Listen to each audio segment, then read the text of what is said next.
ఈరోజు వార్తల్లోని ముఖ్యాంశాలు 10 పరీక్షల్లో గ్రేడింగ్ విధానానికి స్వస్తి. ఈ ఏడాది నుంచి 100 మార్కులకు రాత పరీక్షలు. మా మధ్య అభిప్రాయ భేదాలొచ్చాయి. పంతును వదులుకోవడంపై ఢిల్లీ క్యాపిటల్స్ సహా యజమాని పాట్. ఈగల్ వచ్చేసింది. ఏపీలో గంజాయి డ్రగ్స్కు కట్టడికి ప్రత్యేక టాస్క్ ఫోర్స్. మొబైల్కు అతుక్కుపోతున్నారా? బయటపడండిలా. వారసులకు ఆ చాయిస్ లేదు. ఫ్యాషన్ రంగాన్ని వీడి ఫార్మాలో విజయవంతమైన ప్రియాంక. ఆరోగ్య బీమా రంగంలోకి ఎల్ఐసి. మణిపాల్ సిగ్నా హెల్త్ ఇన్సూరెన్స్లో 50% వాటా కొనుగోలుకు యత్నాలు. 8న ఏఐసిటికి భూమి పూజ. ప్రజాపాలన ప్రజా విజయోత్సవాలు 2024లో భాగంగా.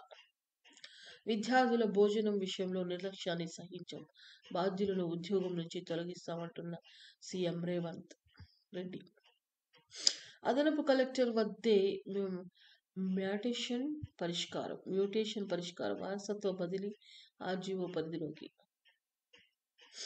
సన్నాల సాగుబడి అదనపు రాబడి. ఎకరాకు 10 నుంచి 12,000 వరకు అధిక ఆదాయం.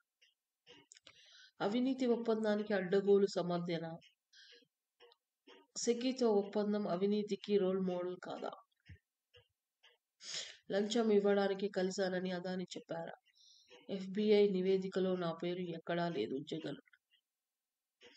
అభ్యంతరకర పోస్టులు పెట్టిన వారిపై చర్యలు తీసుకోవాల్సిందే.